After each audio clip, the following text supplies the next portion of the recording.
daawadayaasheena meel kastoo aad joogtaan kuna soo dhawaada muuqaal cusub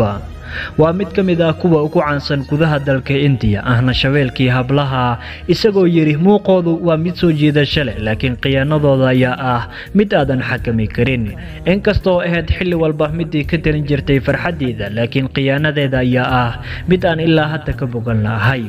waxaan ku soo turjumi doonaa qiso ku dhacday aktar kacanka Shahid Kapoor isagoo jeclaaday gabadha ugu farxadda badan gudaha dalka India Kareena Kapoor jaceelkii ku dhamaaday fashil qiyaanadii Kareena ee u geysatay Shahid Kapoor isagoo bartiisa Twitter-ka ereyadeele kula wadaagay asxaabtiisa ayuu yiri run ahaantii haddii aadan garanaynin macnaha uu leeyahay jaceelka waxa tahay shakhsi indhihiisu ay xiran yihiin si haddii loo fiirsho waxa wanaagsan in indhahaada ay xirnaadaan waayo haddii aad indhahaaga furto waxaad arkaysaa farxad iyo macaanka uu leeyahay jaceelka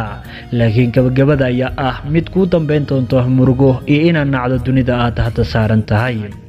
laakiin jaceelka waxa sameey kara midkii yaqaana kuna qamartami kara xilli walba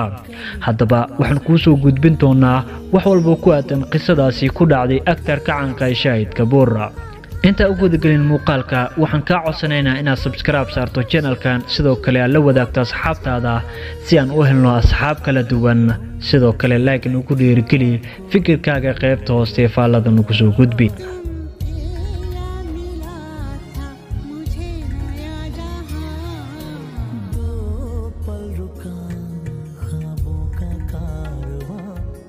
waxaan ku dhashay magaalada Mumbai ee gudaha dalka India taariikhdu markay ahayd 28 Febraayo sanadka markuu ahaa 1981 waxaan hadda jiraa 39 jir xilli aan ka mid ahaa kuwa ugu cadcad uguna fircoon shirkadda booludka ayaan waxaan isbarnay Kareena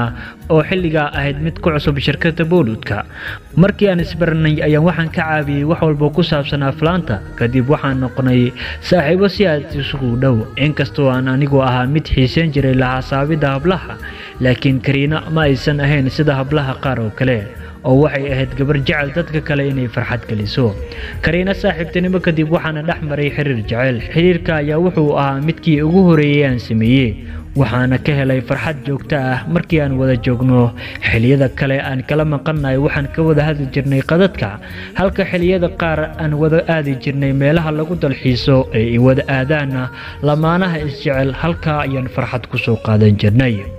inta ayaan ku soo afmeerayaa qaybtii koowaad haddii aad ku cusub tahay channelkan waxaan ka codsanaynaa inaad subscribe saarto sidoo kale la wadaagto asxaabtaada fikirkaaga qaybta hoose faallada nagu soo gudbi waxay noo tahay dhiirigelin aad weyn magacu waa Maaman Cabdilkariin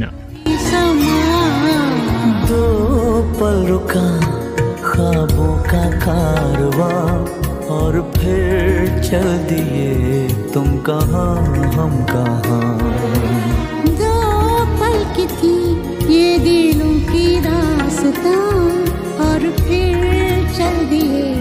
तुम कहाँ हम कहाँ और फिर कहाँ हम कहाँ